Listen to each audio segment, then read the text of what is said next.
Donc, c'est grâce à l'impermanence que votre amour va grandir tous les jours, si on arrose bien.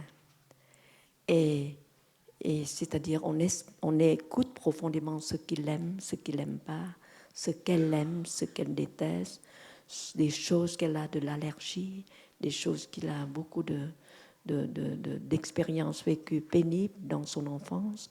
On essaie d'éviter, de raviver ces blessures de son enfance et de son enfant des deux côtés. Et c'est grâce à cela que l'amour va grandir, grandir, grandir. Le non-soi, c'est-à-dire vous êtes marié à Philippe Taine, et il faut voir le non-soi de Philippe. Philippe est un arbre avec des racines. Et ces racines, peut-être, il a une maman qu'il a beaucoup aimée. Le papa n'est pas gentil et maman a passé toute sa vie à l'écouter, à l'élever, à l'aider, à grandir. Donc, il y a des personnes qui ont dit « Oh, mon mari, ma belle-mère est jalouse de moi. Elle a perdu un fils. » Et la pratique au village Ébrunier, ce n'est pas pour perdre un fils, qu'on marie son fils, mais pour avoir une fille de plus. Et une fille de plus, au lieu d'avoir un seul fils, maintenant on a un fils et une fille. Et c'est votre belle-fille.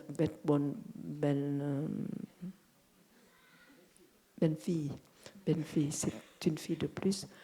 Dans le terme du village de Prunier, il n'y a pas de belle-fille et de beau-fils. Un fils de plus, une fille de plus seulement. Et pourquoi tu aimes tellement ta maman? Et Philippe a dit, tu sais, maman est très seule. Il a raconté des points de faible et des points forts et des choses merveilleuses que la maman a fait pour lui.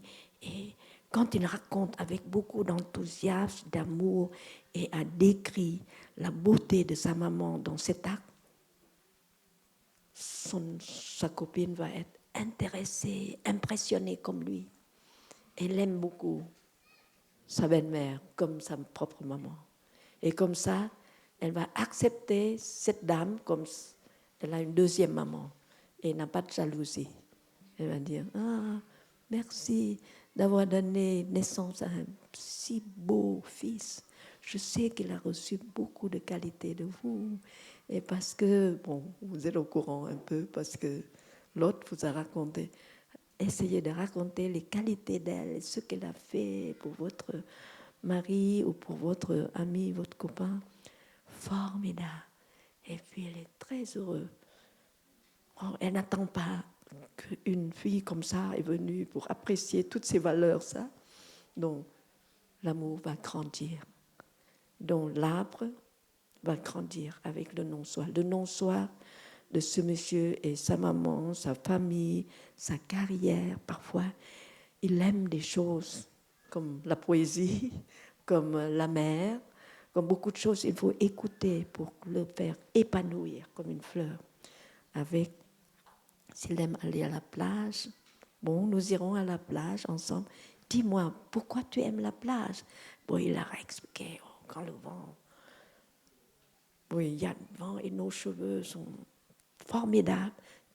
Et elle commence à apprécier les valeurs qu'il apprécie.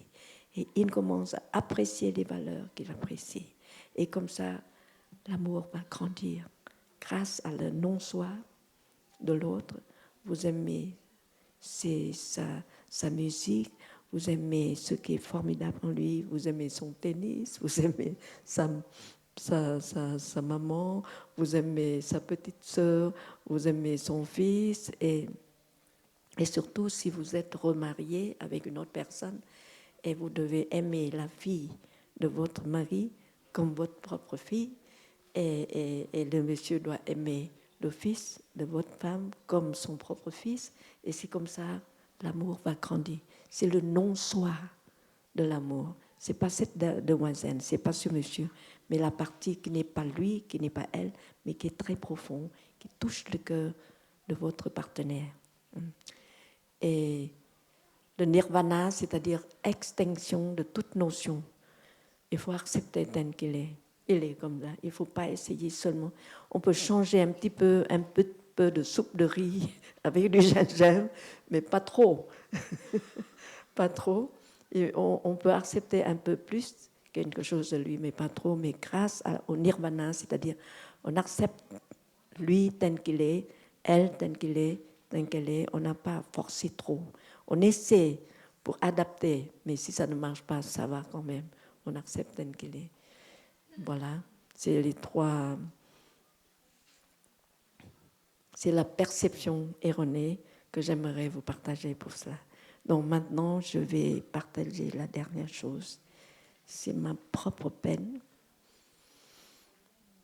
Depuis 4 mois, depuis le mois d'avril jusqu'à maintenant, j'ai vécu comme dans le cauchemar parce qu'au Vietnam,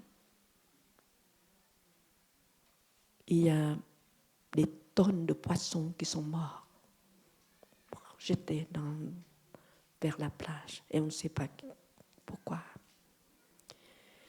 Et on a envoyé quelqu'un qui est avec les bien équipé pour un plongeur. Et il a plongé très profond dans l'océan, dans la plage, mais très profond. Il est décédé en montant. Et après ça, il y a 4 autres plongeurs bien équipés, remontés, très hospitalisés de suite. On ne sait pas s'ils sont encore vivants.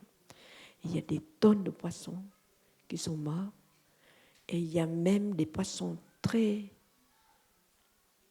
très gros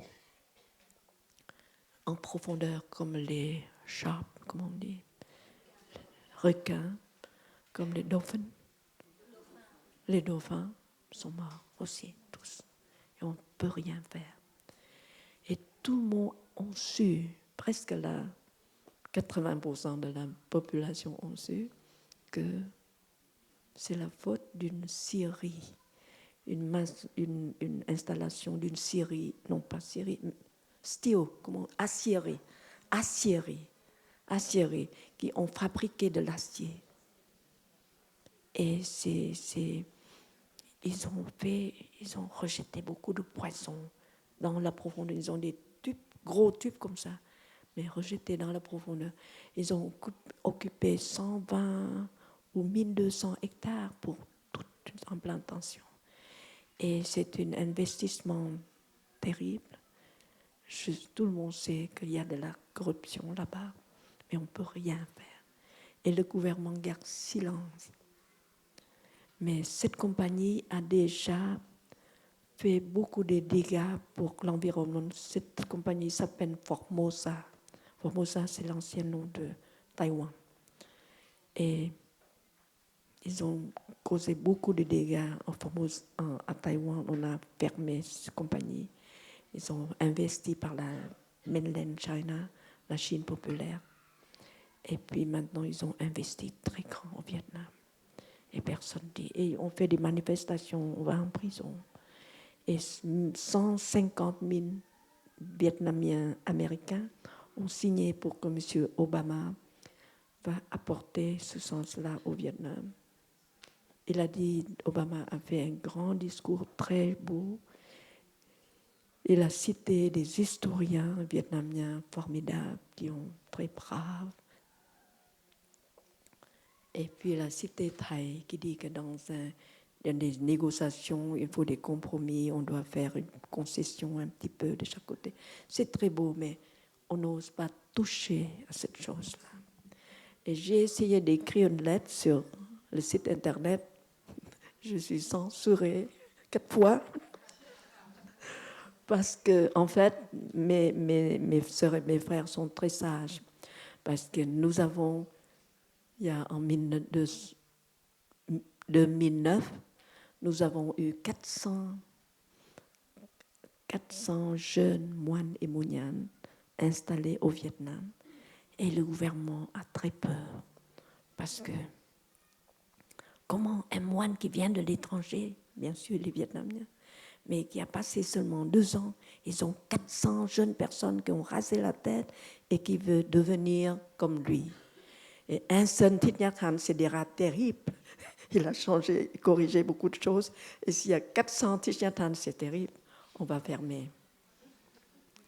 Mais quand ils ont donné beaucoup de causes pas correctes du tout, c'est au Vietnam. Au Vietnam, on a le proverbe que les fourmis ont essayé de faire tenir un tribunal de justice pour combattre contre les pommes de terre. Mais la pomme de terre est trop grande, elle écrase les fourmis. Et nous sommes vraiment des fourmis qui travaillent contre les pommes de terre.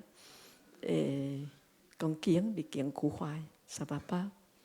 Et on ne peut rien faire. Et finalement, quand les tensions sont si violentes, pas violentes, mais très moches, c'est-à-dire terribles, le gouvernement n'a jamais pensé que c'est pour expulser. Ils ont dit, vous êtes illégaux, vous devez avoir les papiers. Mais ce n'est pas vrai, on a tous les papiers. Et puis après ça, ils ont essayé de chaque jour, 24 heures par jour, on met des haut-parleurs dans nos temples pour qu'on entende, on parle tout le temps. Il y a des bruits tout le temps, de la musique, et puis on fait la méditation assise. Et puis, ils ont coupé l'électricité et l'eau, mais il a plu toutes les nuits, donc on peut avoir assez d'eau. Et puis, à 2 heures du matin, quand les polices sont dehors, alors les voisins ont apporté beaucoup de bouteilles d'eau minérale et tout ça. Et finalement, ils ont jeté des livres de sexe ensemble avec nos sutras. Ils vont filmer pour prouver que nous ne sommes pas des vrais moines, des vrais monianes, mais on a une vie sexuelle, de l'apprendre. Et puis, après cela, ils ont fait le dernier coup, c'est-à-dire, ils ont rasé la tête de quelques criminels, des drogués, et distribué des robes de moines et des poignards. Et la méthode, ce n'est pas pour tuer, mais pour filmer et voir que voilà, les moines s'entretuent avec les poignards.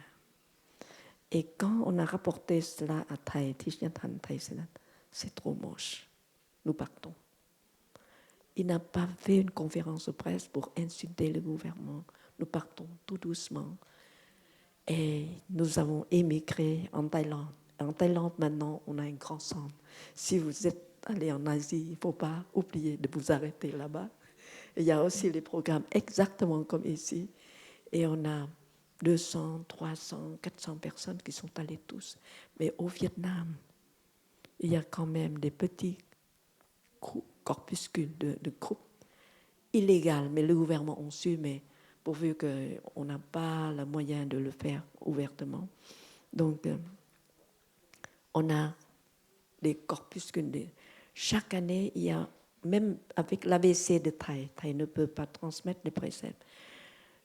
Le mois de juin dernier, on a 20 aspirants. Et le mois de décembre prochain, on peut avoir 40, 50 personnes là-bas et ici. Et donc, le nombre grandit, mais tout doucement. Et si ma lettre d'appel contre la mort des poissons va apparaître sur le site internet, on va arrêter tous les frères et les sœurs au Vietnam. C'est pourquoi ma lettre a été censurée. Mais je vais vous essayer de partager mon expérience, que vous pouvez le faire avec moi, comme j'ai fait. Je ne sais pas si ça marche pour ce cas, mais dans le passé, je me suis rappelé que quand il y a des typhons ou des ouragans ou des inondations, il y a beaucoup de morts et de victimes des inondations, de victimes de l'ouragan. Et 10 000, 20 000, 30 000 euros, c'est rien. Avec la destruction des désastres naturels. Alors, un jour, quand j'ai entendu qu'il y a un typhon très grand aux Philippines qui va se diriger vers le Vietnam dans 4 jours, Et je dis, j'ai 4 jours. Alors ici, au village des Bruniers, je fais la méditation assise.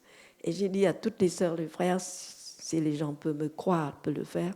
Sinon, je fais la méditation assise plusieurs fois par jour.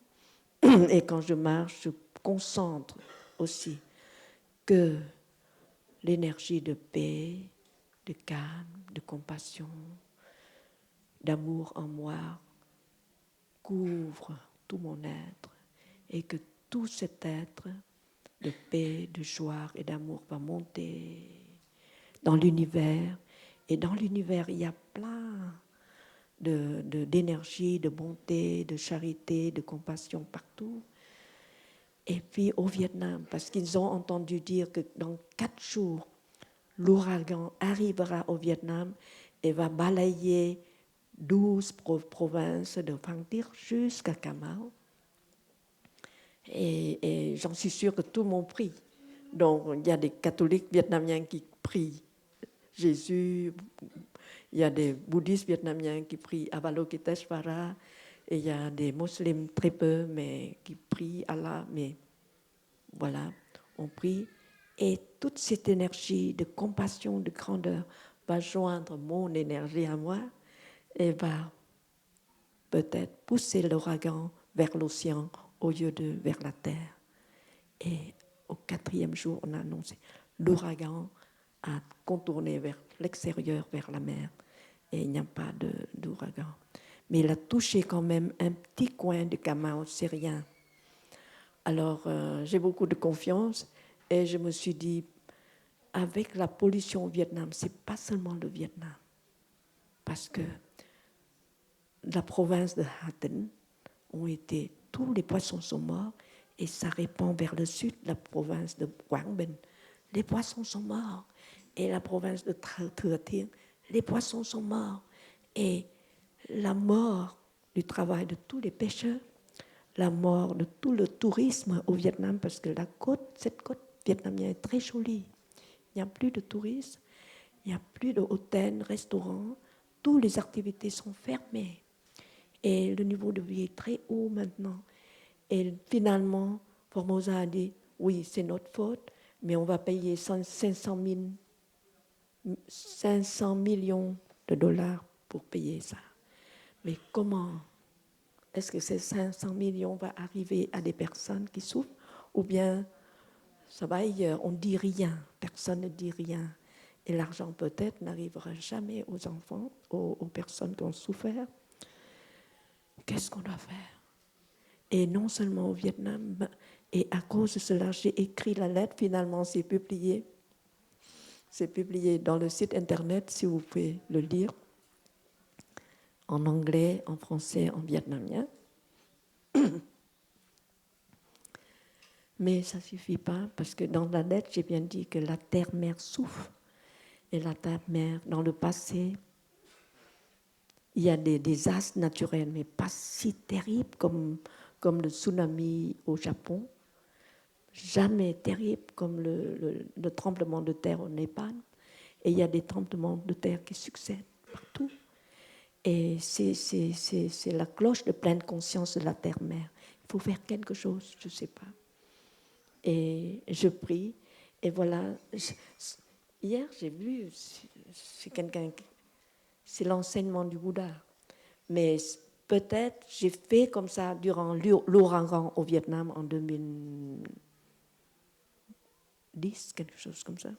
Maintenant, et j'espère que vous allez faire comme nous, parce que maintenant en Europe, il y a beaucoup d'attentats. Et la France, on a dit que c'est le cible de tous les attentats, mais maintenant ça commence aussi avec l'Allemagne. Vous savez peut-être, vous êtes déjà au courant qu'il y a un attentat et 9 personnes ou 10 personnes sont mortes à München. Et puis après cela, récemment, il y a quelqu'un qui est fou et avec des marteaux est monté dans le train, aussi dans le Bayern, c'est le Bavaria. Ils ont tué beaucoup de gens dans le train. Et maintenant, ce matin même, il y a un autre attentat quelque part dans un nom allemand, je ne sais pas, mais c'est aussi dans le Bayern, dans le Bavaria. C'est terrible. Et dans cette atmosphère, je me suis rappelé qu'au temps du Bouddha, quand les moines sont arrivés dans cette région, le Bouddha a dit, et les moines ont dit, je sens l'atmosphère de violence, de haine, des esprits que je ne peux pas exprimer dans cette forêt, Bouddha. Qu'est-ce qu'on doit faire? On n'ose pas nous installer ici. C'est trop violent. Nous sentons dans l'air, partout, comme il y a une atmosphère de violence. Et le Bouddha a demandé aux moines de pratiquer comme ceci. Et il paraît qu'après cela, le calme est revenu. Et on se sent en sécurité de nouveau. Premièrement, c'est l'amour de soi. Il va demander c'est dans le Visuddhimagga, que quand vous êtes en colère à quelqu'un ou pas heureux, vous pratiquez premièrement, s'inviter la cloche s'il te plaît, fermez vos yeux et visualisez ce que je lis.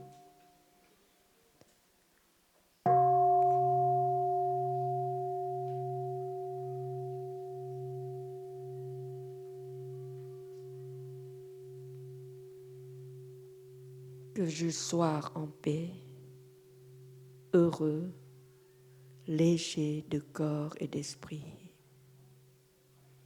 Que je sois en paix, heureux et léger dans mon corps et mon esprit. Maintenant, je regarde l'autre qui m'a fait me rendu en colère. Qu'il ou qu'elle, que cette personne soit en paix, heureux, légère dans son corps et son esprit. C'est pas facile. L'autre est très méchant. On n'espère pas comme ça, mais c'est une pratique. Que je sois en paix, heureux et léger dans mon corps. Et je pense à l'autre qui m'a causé tant de misère. Qu'elle soit en paix, heureuse et légère dans son corps et l'esprit. Et vous pensez à tous les gens qui nous entourent, qui l'entourent l'autre. Que tous les gens qui nous entourent soient en paix, heureux, légers dans notre corps et dans notre esprit. Ça, c'est le premier exercice. Deuxième exercice, que je sois en sécurité et à l'abri de tous les préjudices. Que je sois en sécurité à l'abri de tous les préjudices. Et je pense à l'autre personne qui a causé de mal à moi. Qu'elle soit en sécurité et à l'abri de tous les préjudices.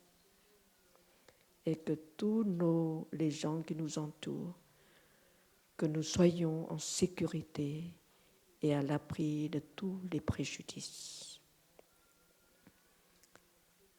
Troisième exercice. Que je sois libéré de ma colère, de mes afflictions, de la peur et de l'anxiété. Que je sois libéré de la colère, des afflictions, de la peur et de l'anxiété. Vous pensez à l'autre, la personne qui vous cause de peine. Que cette personne soit libérée de la colère, des afflictions, de la peur et de l'anxiété. À tout le monde, que tout le monde soit libéré de la colère, des afflictions, de la peur et de l'anxiété. Voici le sutra, c'est-à-dire l'enseignement du Bouddha, donné à tous les moines et moines qui vivent dans une zone de très grande insécurité.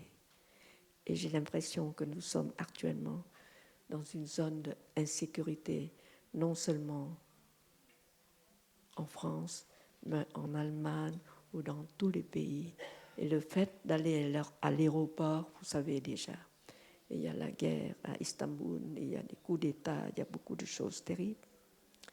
Alors, les moines et les monianes sont demandés par le Bouddha de pratiquer comme ceci. Ils vont rester assis auprès d'un arbre et ils pensent de cette manière: que tous les êtres soient heureux et que leur cœur soit empli de bonté, de vertu et de liberté. Que tous les êtres vivent en sécurité et en paix, qu'ils soient frêles ou forts, grands ou petits, visibles ou invisibles, proches ou lointains, déjà nés ou encore à naître, qui demeurent tous dans une parfaite tranquillité.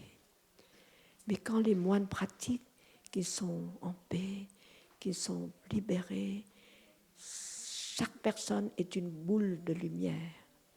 Et quand cette boule de lumière commence à penser que tous les êtres autour de lui, autour d'elle, dans la forêt, au-dessus ou au-dessous de la terre, que tous les êtres soient heureux, que leur cœur soit empli de bonté, de vertu et de liberté.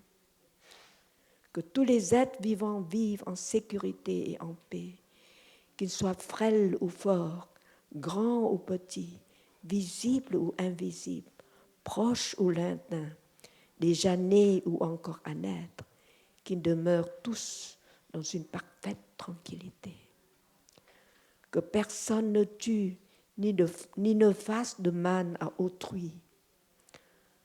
Que personne ne mette la vie d'autrui en danger. Que nul par colère ou malveillance ne souhaite de mal ou de souffrance à autrui. Nous voulons toujours la punition à ceux qui font du mal, mais il ne sait pas ce qu'il aime, il ne sait pas ce qu'il a fait. Dans l'Évangile, on a aussi dit cette phrase: Father, forgive him. He don't know what he has done. Père, pardonnez-le. Il ne sait pas ce qu'il a fait. Donc, est-ce que vous avez pensé à pardonner les terroristes? Il faut les aimer de leurs difficultés, dans leur confusion. Il ne sait pas, il pense qu'il ira directement au Dieu tout de suite après la tuerie, les pauvres, dans l'ignorance qu'ils ont fait cela.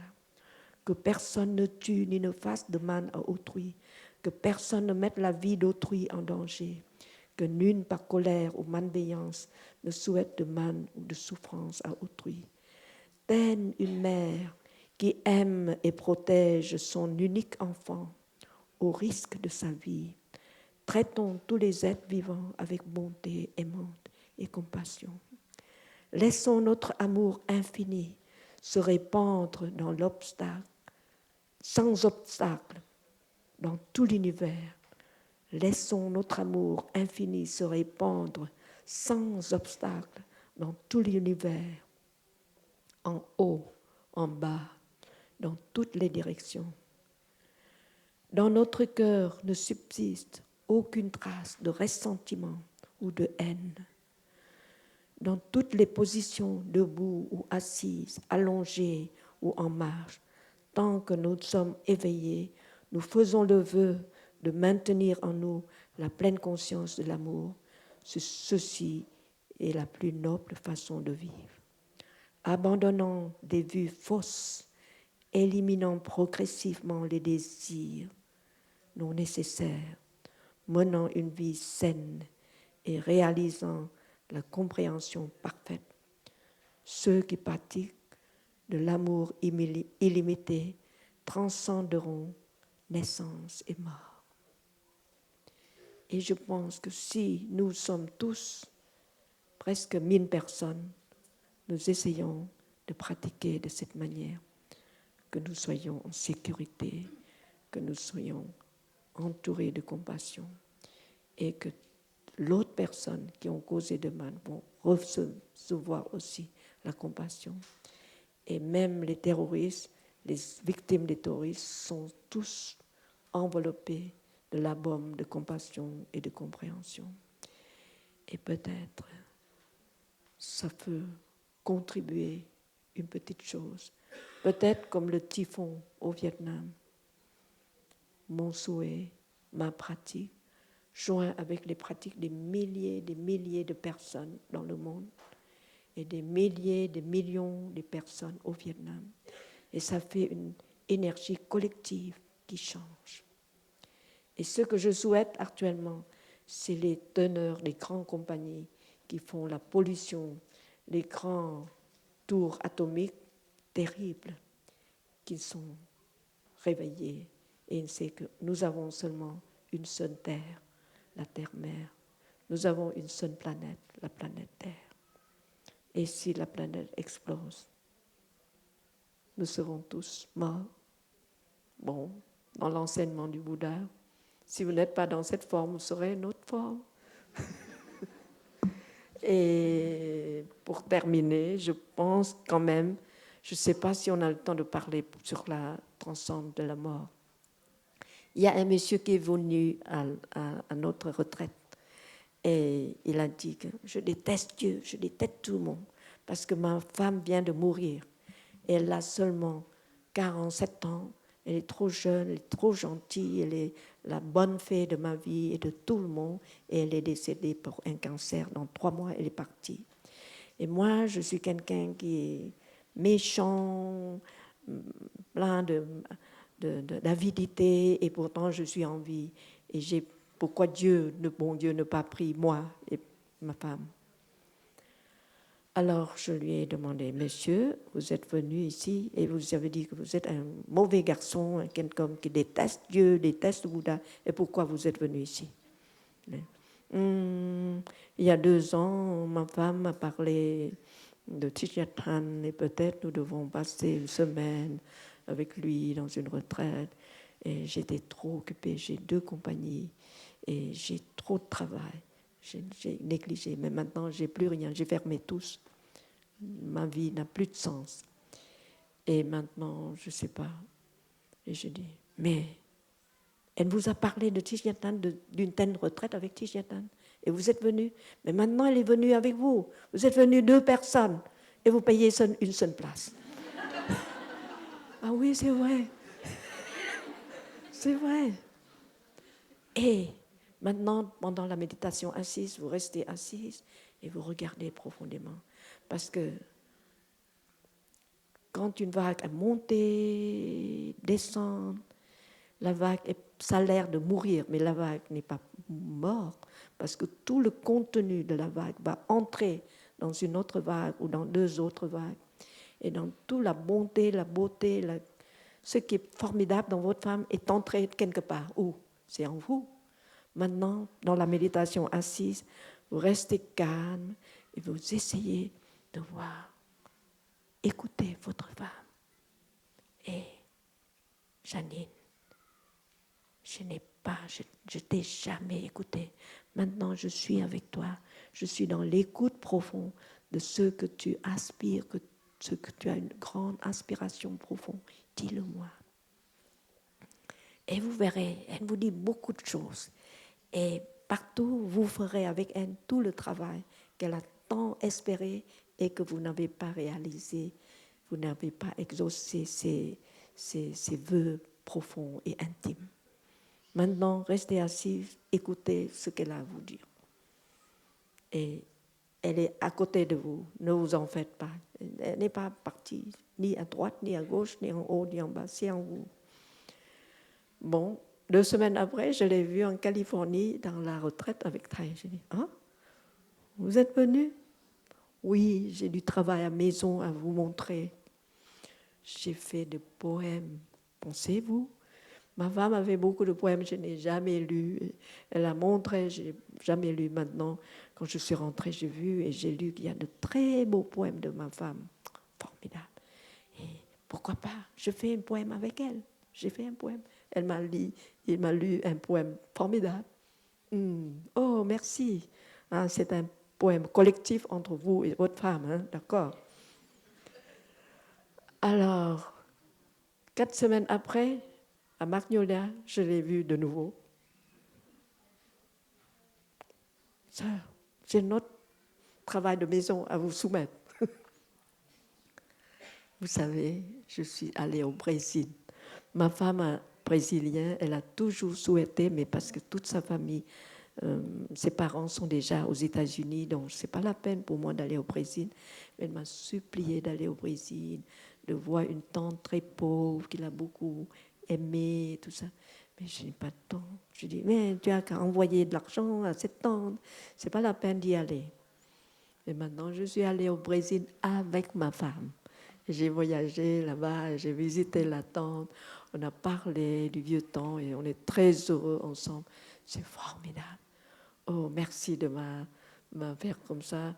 Nous avons passé du très bon temps au Brésil. Et donc, je suis maintenant toujours avec ma femme. Je voyage partout. Donc, si vous perdez un de vos proches, peut-être c'est un fils, peut-être c'est votre partenaire, il ou elle est toujours avec vous. Ne vous en faites pas. Et ça, on se voit. Il y a une grand-mère qui m'a rapporté que son petit-fils est très bon, très gentil. Le deuxième petit-fils est très malin et capricieux. Mais quand le premier petit-fils est décédé à l'âge de 8 ans, le deuxième fils a toutes les qualités de son frère. Et donc, si l'autre personne a disparu, essayez de retrouver votre proche quelque part. Peut-être en vous, soudain, vous avez une idée géniale, ce qu'elle a dit depuis longtemps et que vous n'avez pas fait. Maintenant, vous faites. Et vous avez donc cette personne survit en vous. Et ne soyez pas trop triste. Dans la prochaine vie de notre planète, je ne sais pas qu'est-ce que nous allons devenir, mais n'ayez pas peur.